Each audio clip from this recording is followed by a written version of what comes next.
बिस्मिल्लाहिर्रहमानिर्रहीम। अल्हम्दुलिल्लाहि रब्बिल आलमीन वस्सलातु वस्सलामु अला सय्यिदिल अंबियाइ वल मुरसलीन व अला आलिहि व अस्हाबिहि अजमईन। अम्मा बाद। बिस्मिल्लाहिर्रहमानिर्रहीम। वला यअूदु वज़लियन लिबक़ाइल इस्तिलाहि अलल अब्दि इद फी नक़दिही फी हक़्क़िल अब्दि फसादुल अक़्दि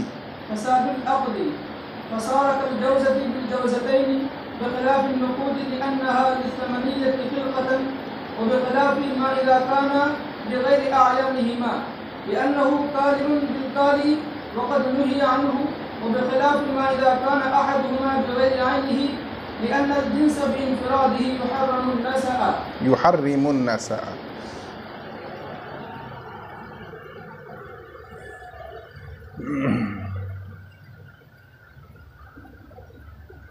मसला ये बयान किया गया था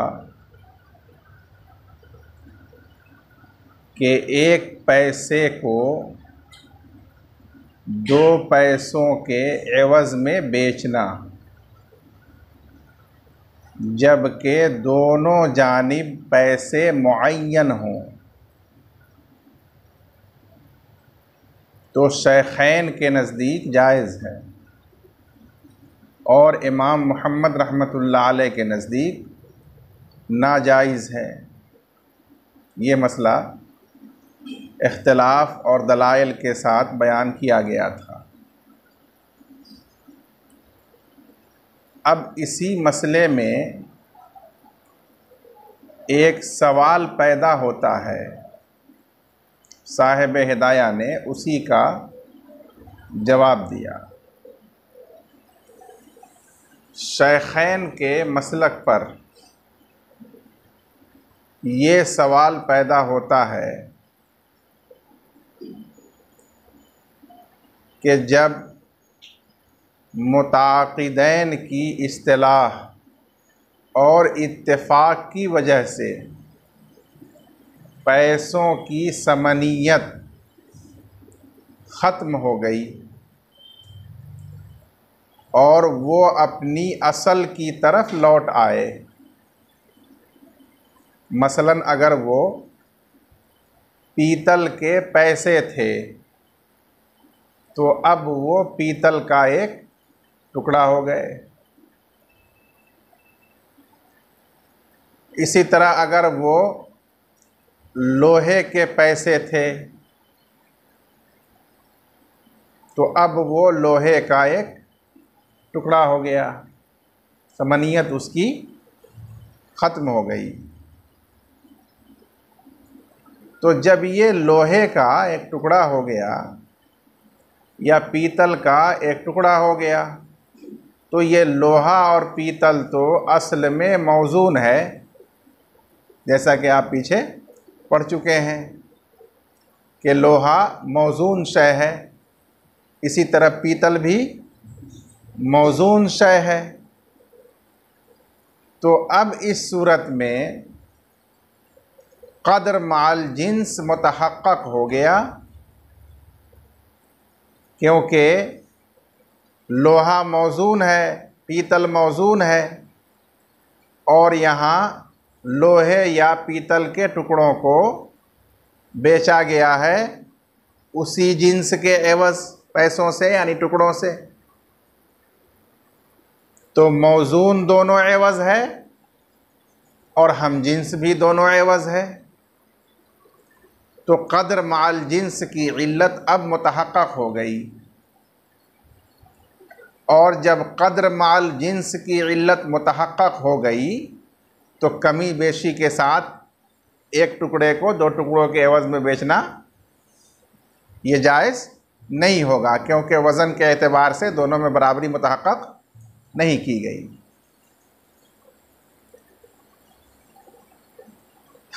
लेकिन शेखैन ने यह फरमाया कि ये बै जायज़ है।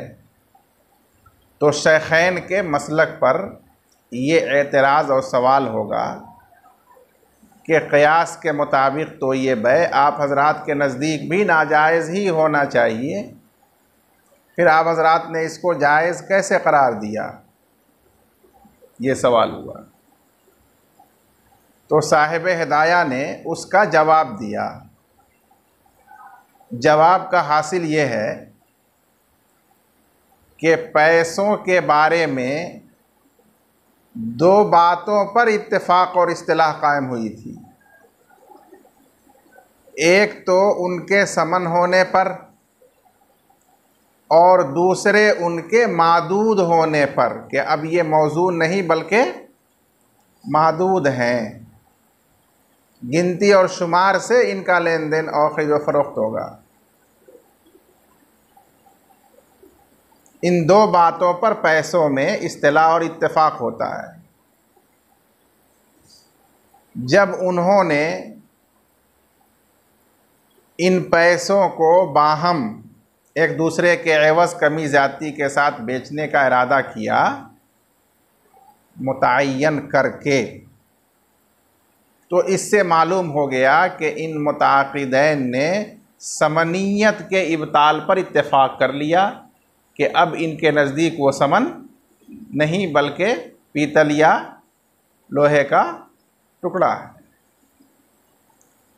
लेकिन इससे ये लाजिम नहीं आता कि आददी को भी ज़ायल और ख़त्म कर दिया जाए, क्योंकि उन्होंने आददी के ज़ायल होने पर इत्तेफाक नहीं किया, बल्कि उनके अमल से ये ज़ाहिर हो रहा है कि वो इसे आददी ही अभी भी मान रहे हैं।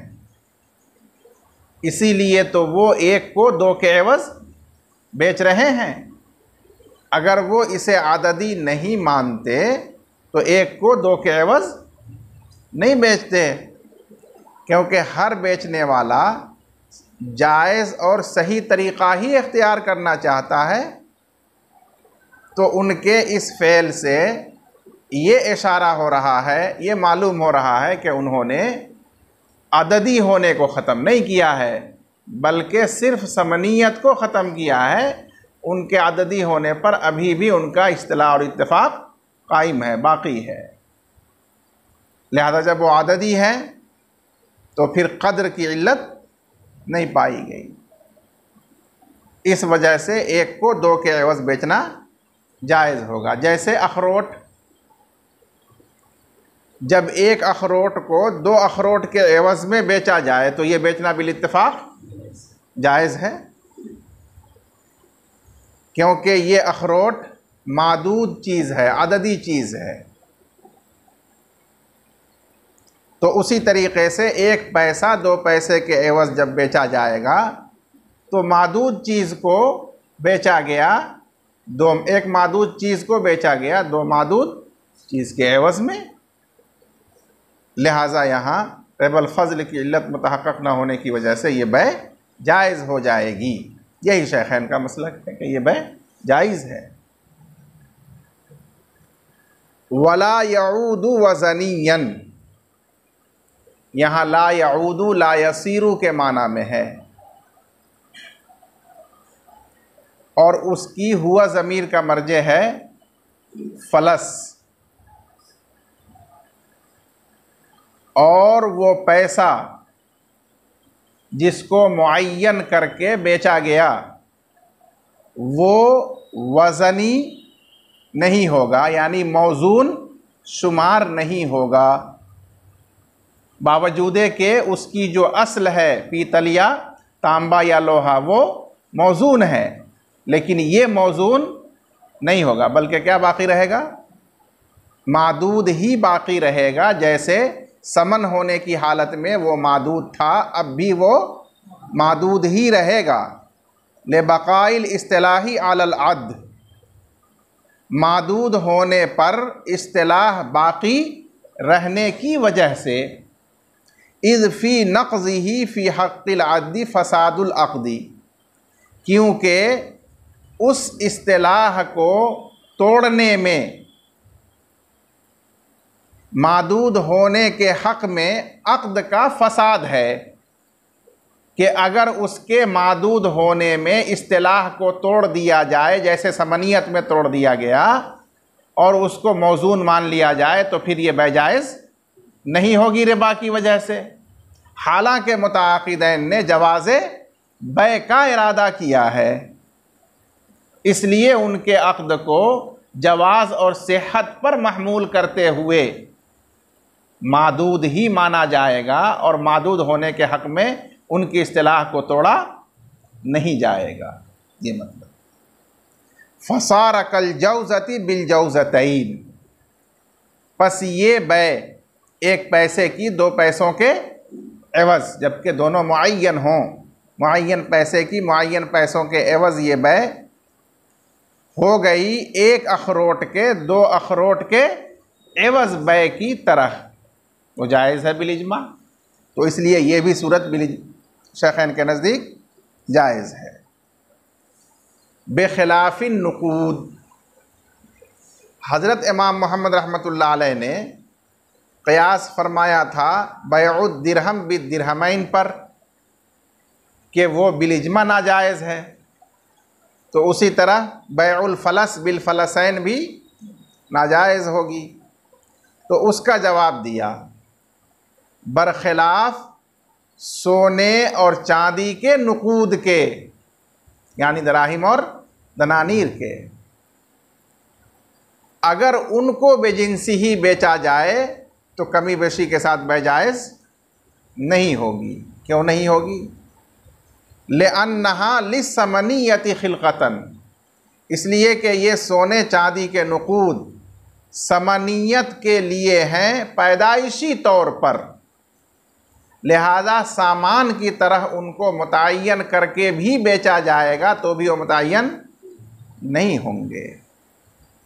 और जब मुतय्यन नहीं होंगे तो दैन की बै दैन के एवज़ में, गैर मुअय्यन की बै गैर मुअय्यन के एवज़ में होगी, और उससे मना किया गया है। इस वजह से वो जायज़ नहीं है, उसमें रिबा मुतहक़्क़क़ होता है। व बिखिलाफ़ि मा इज़ा काना बग़ैर आयानिहिमा, उन्होंने इमाम मोहम्मद रहमतुल्लाह अलैह ने दूसरा क़यास किया कि जब इसमें दोनों एवज़ गैर मुअय्यन हो, एक पैसा गैर मुअय्यन हो, उसको बेचा जाए दो पैसों के एवज़ में, और वो दोनों पैसे भी गैर मुअय्यन हों, यानी ज़िम्मे में वाजिब हों, तो बिल इज्मा उसकी बै जायज़ नहीं है। तो उस पर क़यास करते हुए कहा था कि इसी तरह अगर दोनों एवज़ मुअय्यन हो तो भी जायज़ नहीं है। तो उसका जवाब दिया, जवाब का हासिल ये है जो मैंने पहले ही बताया था कि जब दोनों एवज़ गैर मुअय्यन होंगे तो जाहिर है कि ये दोनों एवज़ ज़िम्मे में वाजिब होने वाले दैन होंगे, और दैन की बै दैन के एवज़ में ममनू है हदीस शरीफ के अंदर। इस वजह से इस सूरत में ये बै जायज़ नहीं होगी।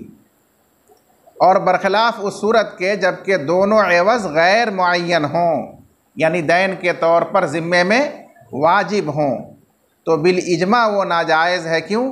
लिअन्नहु कालिउन बिल काली, इसलिए कि ये दैन की बै है दैन के एवज़ में, यानी उधार की बै है उधार के एवज़ में। वक़द नूहिया अन्हु ऐ फिल हदीस शरीफ, हालांकि इससे हदीस शरीफ में मना किया गया है, इस वजह से ये नाजायज़ और ममनू है।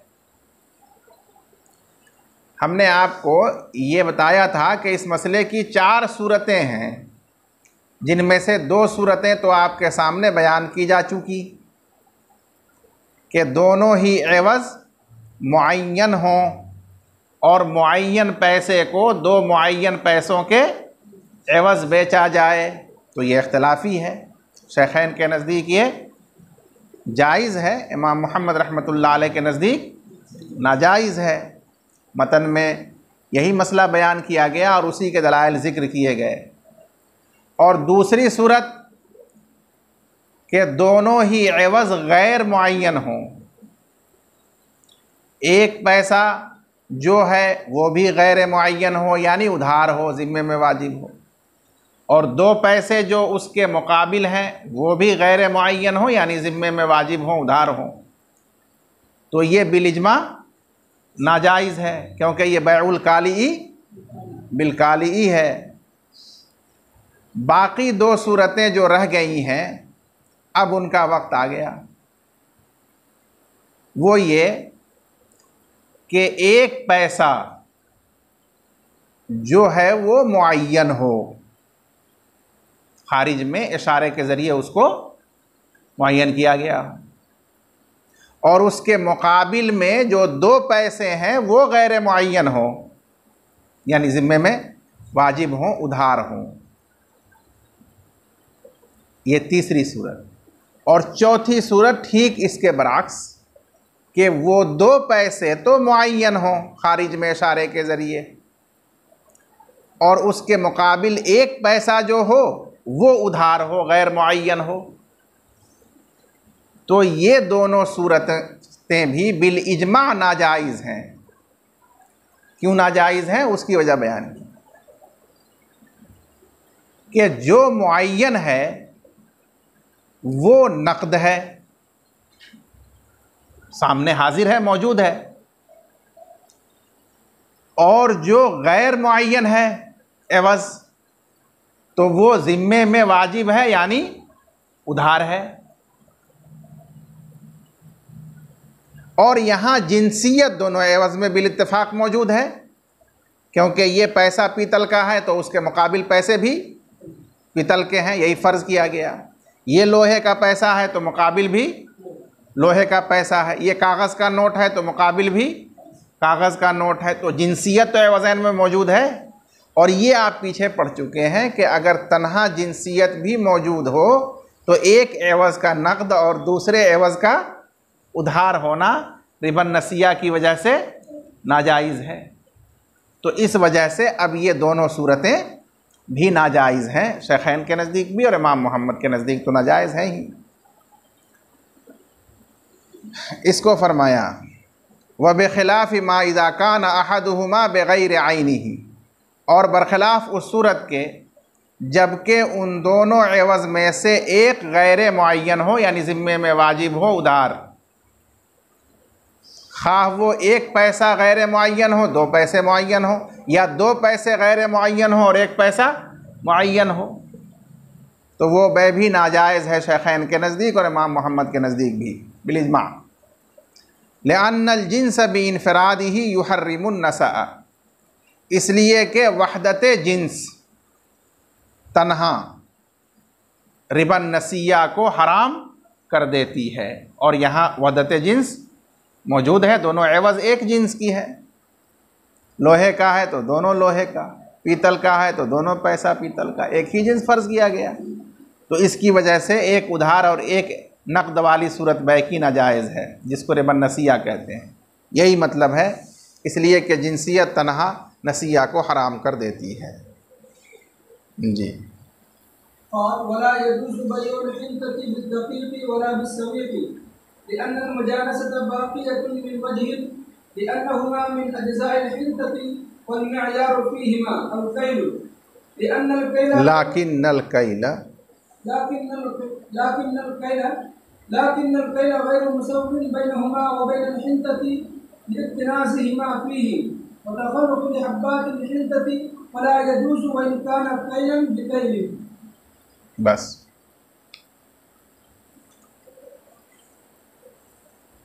इस इबारत में ये मसला बयान किया गया कि गेहूं को उसके आटा के एवज़ में बेचना या गेहूं को उसके सत्तू के एवज़ में बेचना कैसा है। कच्चे गेहूं को पीस देने से जो उसका बुरादा होता है वो कहलाता है आटा, और गेहूं को भून कर पीसने से जो बुरादा होता है वो कहलाता है सत्तू। तो एक शख्स ने गेहूं बेचा और उसके एवज में गेहूं का आटा खरीदा, या गेहूं दिया और उसके एवज में गेहूं ही का सत्तू लिया, खरीदा, तो ये बै कैसी है, ये मसला है। तो उसका जवाब ये है कि ये बै जायज़ नहीं है। न कैल के ज़रिए बराबर करके जायज़ है और न कमी बेशी के साथ जायज़ है। यहाँ ये बै जायज़ नहीं है, न बराबर करके कैल से और न कमी बेशी के साथ। उसकी दलील क्या है?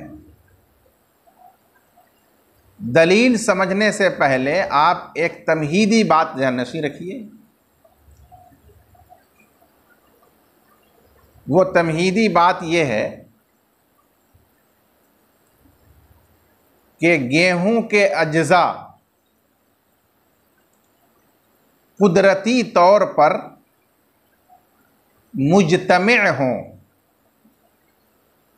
एकजा हों, तो उसको कहा जाता है गेहूं या हिंता। और जब उस गेहूं के अज्जा को मुंतशिर कर दिया जाए, बिखेर दिया जाए, पीस कर, कूट कर, तो अब वही चीज़ क्या कहलाती है? आटा। या भून कर ऐसा किया जाए तो वही चीज़ है सत्तू। तो इससे मालूम यह हुआ कि अपनी असल के एतबार से गेहूं और आटा या गेहूं और सत्तू एक ही जिन्स है। फर्क सिर्फ इज्तिमा और इंतशार का है। एकजा तमाम अज्जा हैं दाने की शक्ल में, तो गेहूं है, और दाने की शक्ल ख़त्म करके उसको चूर कर मुंतशिर कर दिया गया, बुरादा बना दिया गया, तो वही आटा हो गया। भून कर किया गया तो सत्तू हो गया। तो इस एतबार से मुजानसत बाकी है कि गेहूं की जिन्स और उसके आटे या सत्तू की जिन्स असलन एक है। लेकिन यहाँ नाम, शक्लो सूरत और मकसद तीनों बदल चुका। पहले उसका नाम गेहूं या हिंता था अरबी में, और अब उसका नाम आटा या सत्तू है, अरबी में दकीक या सवीक है। सूरत भी मुख्तलिफ है। पहले गेहूं की जो सूरत थी आपके जहन में मौजूद है अभी भी वो सूरत, आटा या सत्तू होने के बाद अब उसकी सूरत दूसरी हो चुकी बिल्कुल, और मकसूद भी बदल गया। पहले उस गेहूं को भून कर या उबाल कर खाया जा सकता था, जैसे चना को अभी भी खाते हैं, भून कर, उबाल कर, फुलाकर। लेकिन जाहिर है कि अब आटा या सत्तू होने के बाद तो उसका मकसद दूसरा हो गया। आटा को रोटी पकाकर खाएंगे, सत्तू को घोल कर या सान कर खाएंगे, तो माना और मकसद भी बदल गया। इस एतबार से अगर देखा जाए तो जिस तरह शईर और हिंता नाम अलग अलग है, शक्ल अलग अलग है, मकसद अलग अलग है, तो अलग जिन्स है, उसी तरह अब ये हिंता अलग जिन्स है और दकीक या सवीक अलग जिन्स है। तो बस यहाँ एक एतबार से मुजानसत कायम है और एक एतबार से मुजानसत ज़ाइल है।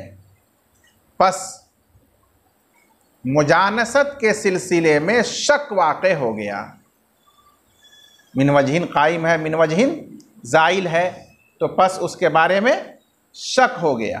हालांकि पहले हिंता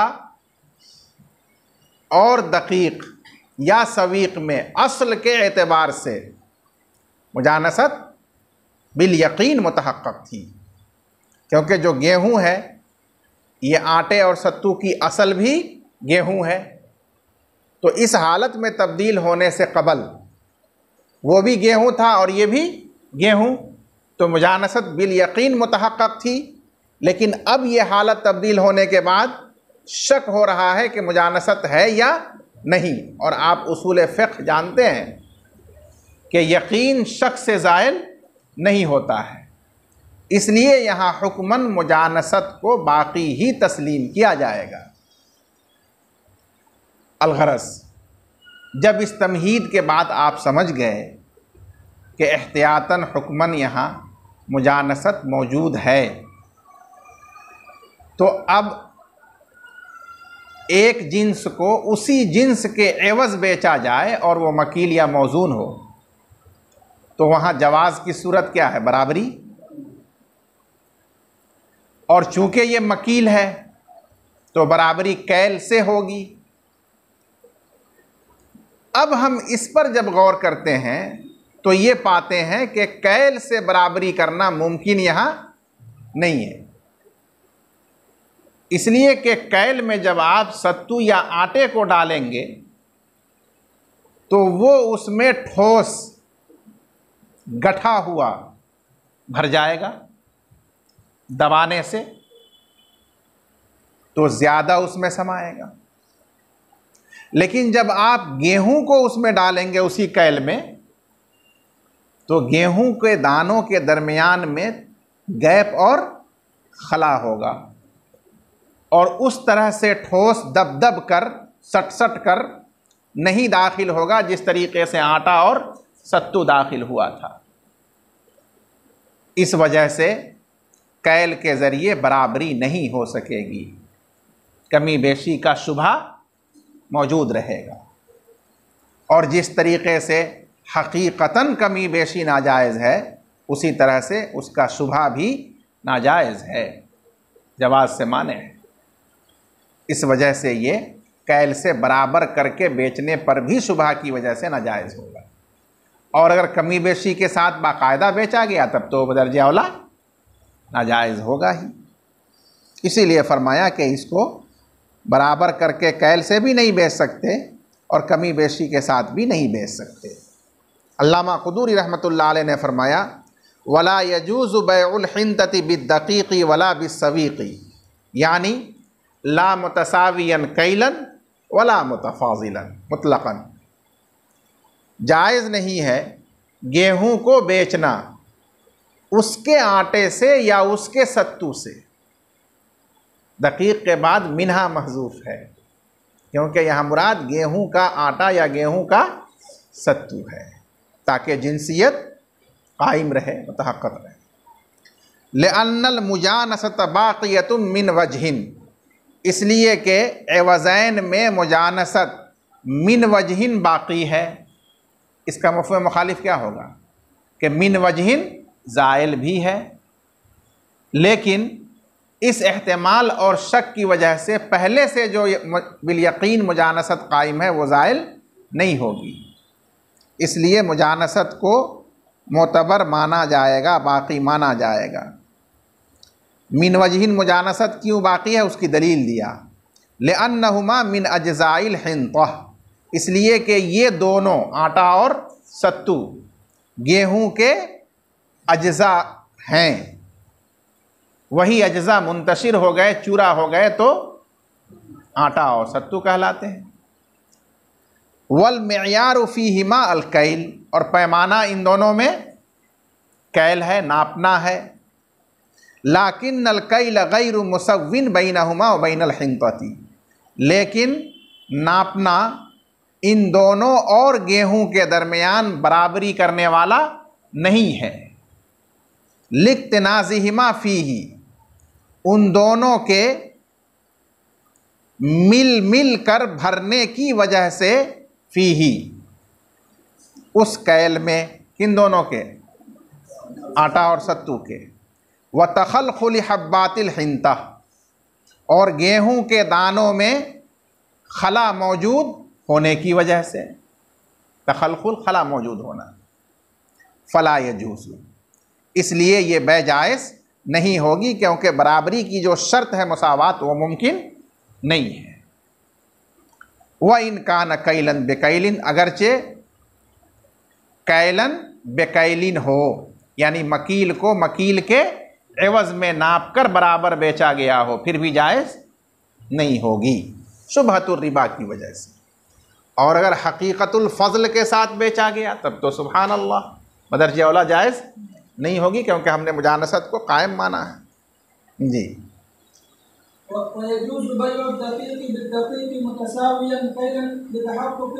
बस गेहूं के आटे को गेहूं के आटे ही के एवज़ में बेचा जाए कैल से बराबर करके, और बराबर करने का तरीक़ा ये है कि कैल में आटे को मुकम्मल दबा कर दाखिल किया जाए, और फिर उसके बराबर जब दूसरी मर्तबा किया जाए तो उसी तरह मुकम्मल दबा कर भरा जाए। तो इस तरह से दोनों के दरमियान मुकम्मल बराबरी मुमकिन है, इसलिए जवाज़ की शर्त पाई गई, कैल से बराबर करके आटे को आटे के एवज़ बेचना जायज़। वयजूज़ बैउ दक़ीक़ बिद्दक़ीक़ मुतसावियन कैलन लितहक़्क़ुक़ शर्ती, और जायज़ है आटे को आटे के एवज़ में बेचना, यानी गेहूं के आटे को मसलन गेहूं के आटे के एवज़ में बेचना कैल के एतबार से बराबर सराबर करके, ठीक है ना, शर्त जवाज़ के मुतहक़्क़क़ होने की वजह से। और वो शर्त जवाज़ क्या है? बराबरी का मुतहक़्क़क़ होना। वो अगर दबा कर पूरी तरह नापा जाए दोनों मर्तबा में तो बराबरी मुतहक़्क़क़ हो जाएगी। जी,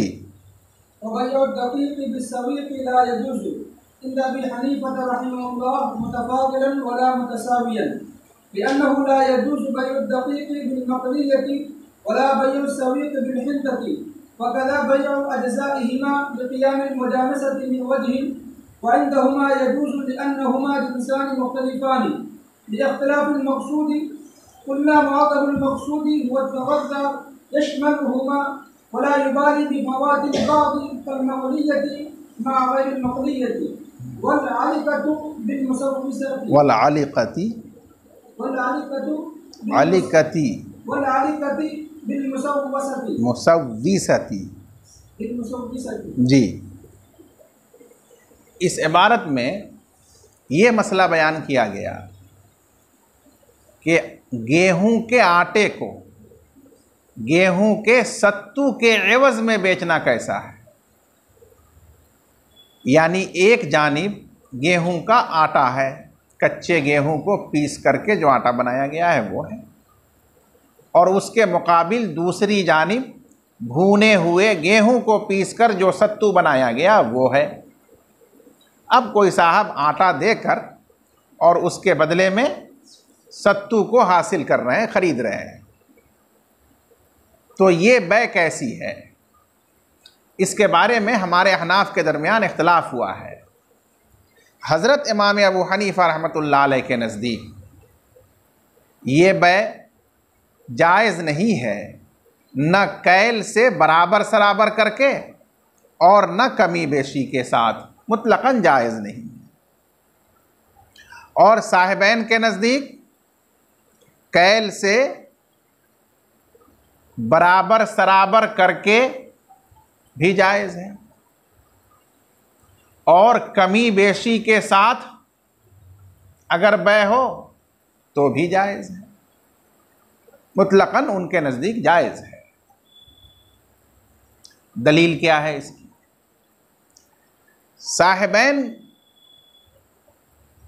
की दलील ये है कि ये दोनों मुख्तलिफ जिन्स की चीज़ें हैं, बावजूद के उन दोनों की असल गेहूं एक है, लेकिन जिन्स का इख्तिलाफ मोतबर है मकसूद के इख्तिलाफ से, अगराज के इख्तिलाफ से फ़ुक़हा के नज़दीक, और यहाँ दोनों का मकसूद मुख्तलिफ है।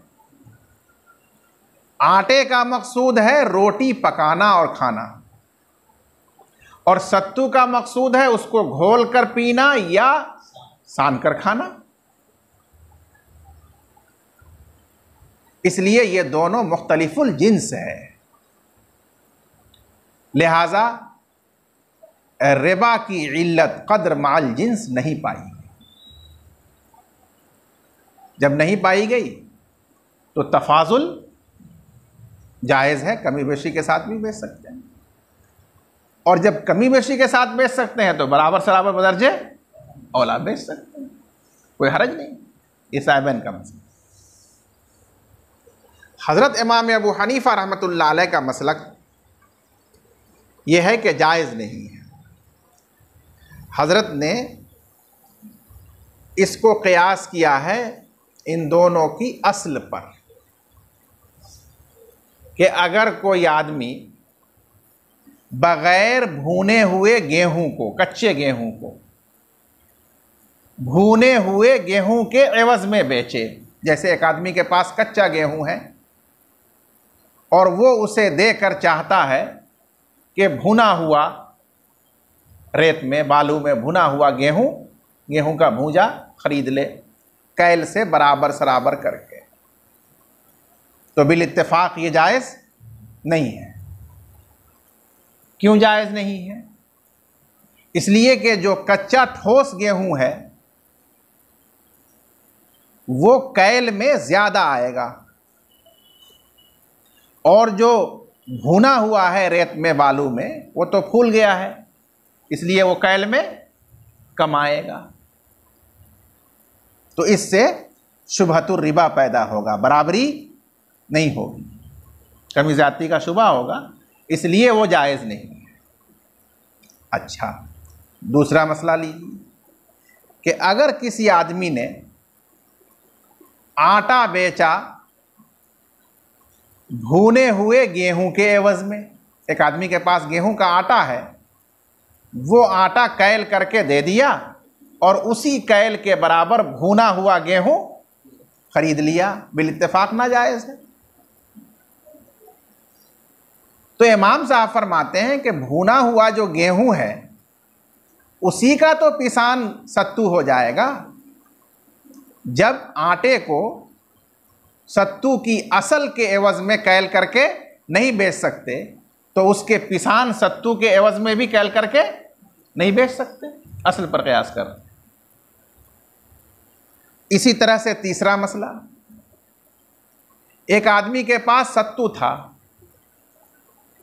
वो अपना सत्तू देकर और उसके एवज़ में कच्चा गेहूं का दाना खरीद रहा है, तो बिल इत्तेफाक नाजायज़। इमाम साहब फरमाते हैं कि इसी तरह अगर उस कच्चे गेहूं का पिसान हो आटा और सत्तू दे करके उसको खरीद रहा हो तो वो भी नाजायज़ है। तो हज़रत ने क़ियास फरमाया इन सूरतों पर जिनमें असल गेहूं के बदले सत्तू को बेचना जायज़ नहीं है, तो उसके आटे के बदले भी जायज़ नहीं। इसी तरह जिस सूरत में आटे को भुने हुए गेहूं के बदले बेचना जायज़ नहीं है, तो भुने हुए गेहूं के सत्तू के एवज़ बेचना भी जायज़ नहीं है। नीज़ जिस तरह भुने हुए गेहूं को कच्चे गेहूं के एवज़ बेचना जायज़ नहीं है, तो उसी तरह दोनों के आटों को यानी सत्तू और आटे को बेचना भी जायज़, दोनों के पिसान को बेचना भी एक दूसरे से जायज़ नहीं है। ये है इमाम साहब की दलील। और इमाम साहब की तरफ से साहिबैन की दलील का जवाब ये दिया गया कि दोनों आटा और सत्तू दोनों का असल मकसूद, बड़ा मकसूद ग़िज़ाइयत हासिल करना है, ग़िज़ा हासिल करना, और इस मकसूद में दोनों मुत्तफ़िक़ हैं।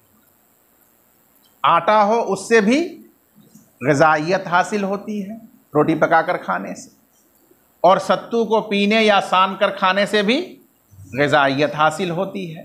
तो तग़ज़्ज़ी के मकसद में दोनों मुश्तरक हैं। जब मकसद में मुश्तरक हैं तो ये मुत्तहिदुल जिन्स हो गए, और जब मुत्तहिदुल जिन्स हो गए तो उसकी बै में बराबरी शर्त होगी जवाज़ की, और यहाँ बराबरी मुश्किल है, इसीलिए ये बै जायज़ नहीं हुई। और हज़रत ने उसकी दो मिसालें बयान की। एक मिसाल तो वही जो पहले आ गई कि भुना हुआ गेहूं है और बग़ैर भुना हुआ गेहूं है। ग़िज़ाइयत दोनों से हो सकती है हासिल, तो एक जिन्स है। हालांकि बाज़ मकसद में फ़र्क है, जैसे भुना हुआ गेहूं ये बोया नहीं जा सकता, लेकिन ये कच्चा गेहूं बोया जा सकता है, तो इसमें फ़र्क है।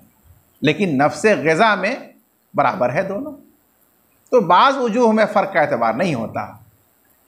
इसी तरीक़े से एक है उम्दा ठोस गेहूं और एक है घुनाया हुआ गेहूं। जो ठोस गेहूं होता है बग़ैर घुनाया हुआ उसको कहते हैं आलिक़ा, और जो घुन खा चुका है उसको कहते हैं मुसव्विसा, सूसून से बना हुआ है।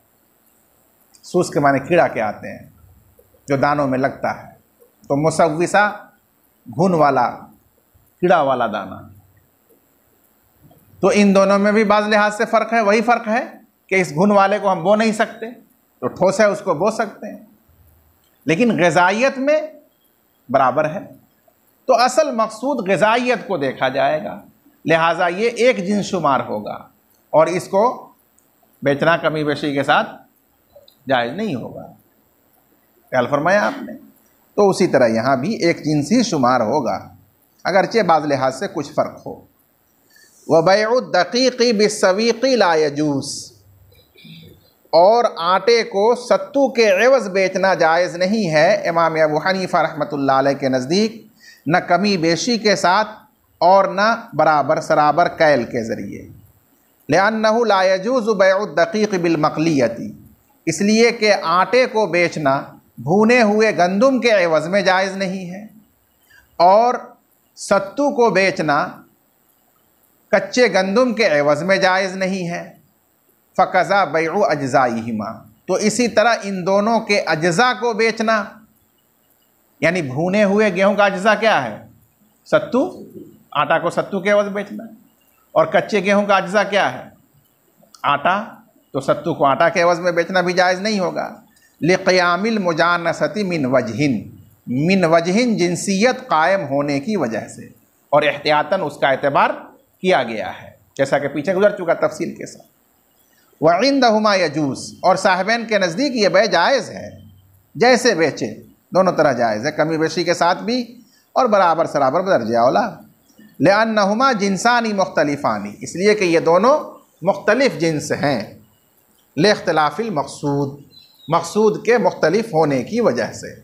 क़ुलना, हमने कहा इमाम अबू हनीफ़ा रहमतुल्लाह अलैह की तरफ से कि बड़ा मक़सूद हुआ तग़ज़्ज़ी, ग़िज़ा हासिल करना है। यशमुलुहुमा, ये ख़बर है, ये बड़ा मक़सूद उन दोनों को आम है, शामिल है। ये भी ग़िज़ा है, वो भी ग़िज़ा है, बस दोनों एक ही जिन्स होंगे। वला युबाला बेफ़वातिल बाज़, ऐ बाज़ मनाफ़े, और बाज़ मनफ़ात के फ़ौत होने का एतबार नहीं किया जाता है, परवाह नहीं की जाती है, एतबार नहीं किया जाता है। कल मक़लियती मा गैरिल मक़लिया, जैसे भुना हुआ गेहूँ गैर भुने हुए गेहूँ के साथ एक जिन्स है, हालांकि बाज़ मनफ़ात भुने हुए गेहूँ में फ़ौत है, वो बोया नहीं जा सकता। वल आलिकती बिल मुसव्विसती, और ठोस गेहूँ उम्दा घुन लगे हुए गेहूँ के मुकाबले में, ये दोनों एक जिन्स है, हालांकि बाज़ मनफ़ात फ़ौत हो चुकी है, जैसे घुन वाले को बोया नहीं जा सकता, इसके बावजूद एक जिन्स है, और जब एक जिन्स है तो उसकी बै जायज़ नहीं होगी एक दूसरे के एवज़ कमी ज़्यादती के साथ। उसी तरह यहाँ भी एक ही जिन्स माना जाएगा, अगरचे कुछ फ़र्क है। वल्लाहु आलम बिस्सवाब।